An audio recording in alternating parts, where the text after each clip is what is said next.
Now, the older a male orca is, the more successfully is it fathering offspring.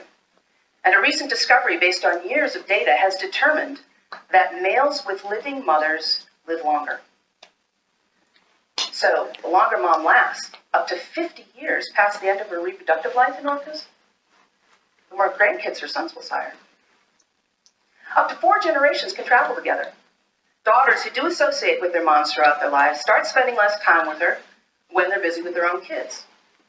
As for sons, they will spend up to 70% of their time within one body length of their mother until the day she dies. The only other example I can think of in mammals where a son is that close to his mom is probably in some human societies, right? The nerdy guy lives in his mom's basement. Male orcas are 6-ton mama's boys. But they don't mate with their mothers or sisters. This was determined by taking skin samples and doing genetic relatedness testing. That's pretty remarkable. A male will live with his female relatives his entire life, but just as in most human societies, incest is taboo. He'll only date outside of his immediate family. Now, it's possible that some moms introduce their sons to nice girls, like my Jewish grandma did with her 3 boys. But unlike my father and my uncles, it's probable that orca sons recognize a good deal when they see it and, let their mom hook them up. But there's no paternal care in orcas. Right? An outside male will come in, he'll get some, and he goes home to his mom.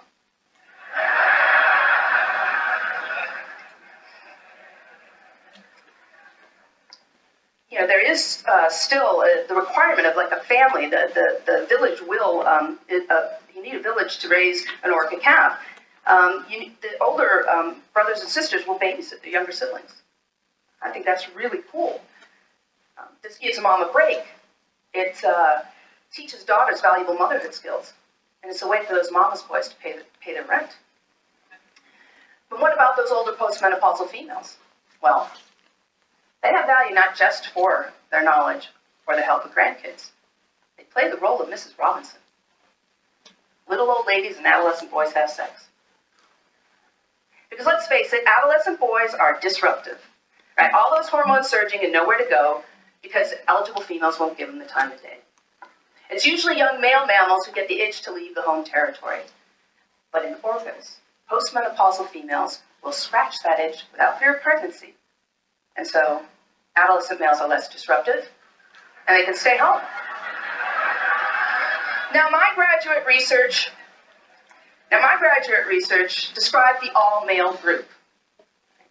This is where male relatives and their friends of all ages get together and socialize occasionally. They work out their aggressions with mutual, ritualized interactions. Sound familiar? They play football. They box. They go down to the bar for a beer. This helps them avoid real male-male aggression, like you'll see in other mammals during the mating season. Now, what I've just described doesn't fit all orca populations. There are some that are more like us. The kids grow up and do move out, but they come home to visit occasionally. Their family ties are looser, but they still exist. Captivity destroys all of that. Some captive orcas are held alone, like this one in Miami. Others are held in groups of whales from different families, different cultures, entirely different oceans. They would never even meet, let alone live together in the wild. They grow up without knowing proper social etiquette. Males who have no postmenopausal females to train them can be violent when mating. Dominant females can assert their dominance with unnatural violence. This is Candu, who in 1989 attacked another female so violently that she broke her own jaw, severed an artery, and bled out in minutes. That's blood spurting from her blowhole. This level of aggressive interaction has never been observed in the wild. And it's not just dominant females. This is Nakai, a young male, who received this injury, which goes down to the jawbone, after an altercation with other whales in his tank. The facility that holds him claims that he was wounded when he hit his chin on some bit of concrete or metal in his tank. There's nothing in his enclosure that's sharp enough to done this damage except the teeth of another orca. Adult males without families have no social status, no social protection, no social role other than stud. This can lead to frustration and aggression with trainers and other whales. This is Tilikum, the whale featured in the film Blackfish, who in 2010 mauled and killed his longtime trainer, Don Brancho. His life has been one of unending frustration, and in the 32 years he's been in captivity, he's killed 3 people. But he's not the only killer whale in captivity.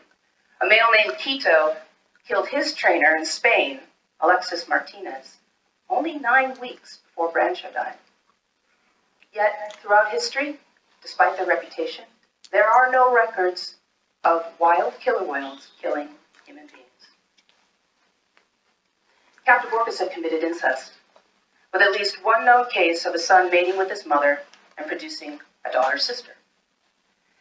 For me, this is the most horrible difference between wild and captive whales. It shows just how abnormal they are. Captive sons never learn they shouldn't mate with their mother. And captive mothers never learn they shouldn't love them. Young females are bred far too early, when they're physically but not socially or emotionally ready. They are children having children, and these days it's often done through artificial insemination. They don't know how to be proper mothers, and so they sometimes reject their calves.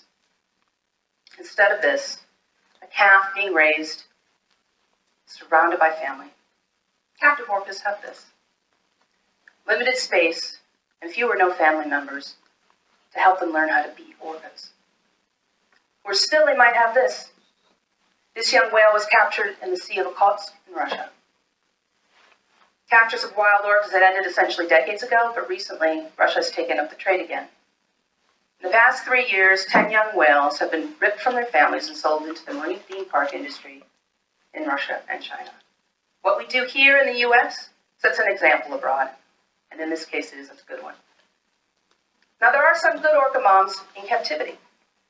They have several calves successfully and they raise them devotedly, but they're not rewarded for that devotion. Many times her calves are taken from her to be shipped to some other facility for management purposes when they're still profoundly dependent on her, sometimes when they're as young as 2 or 3 years old. That's exactly the same as taking a toddler from his or her mom. Think about that. We all have family. How can it be morally right for us to do to others, even when those others aren't human, something we would consider devastating if it happened to us? That comparison isn't anthropomorphism. It's empathy. Now, there are only 56 orcas in captivity in the entire world. We can fix this problem.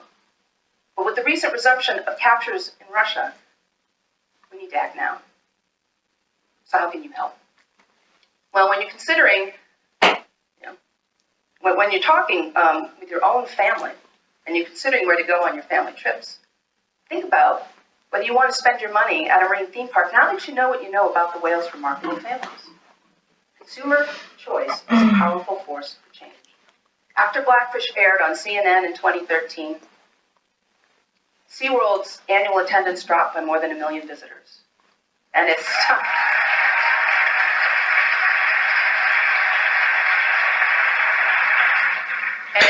price dropped almost 50%. Write to marine theme parks and tell them you support the gradual phasing out of orca exhibits and shows. We're not asking for anything radical. We're trying to be reasonable about this. Tell them you support the retirement of the currently captive orcas to sanctuaries. And while you're at it, please tell them you support that for the other captive whale and dolphin species too. Captive display of orcas began with good intentions, but that was 50 years ago, before we knew anything about these whales in the wild. Now we do know. So we have to change. These magnificent mammals do not deserve a life in a concrete box. We need to leave them and protect them in the real SeaWorld instead of forcing them to live in ours. Because family is everything. Thank you.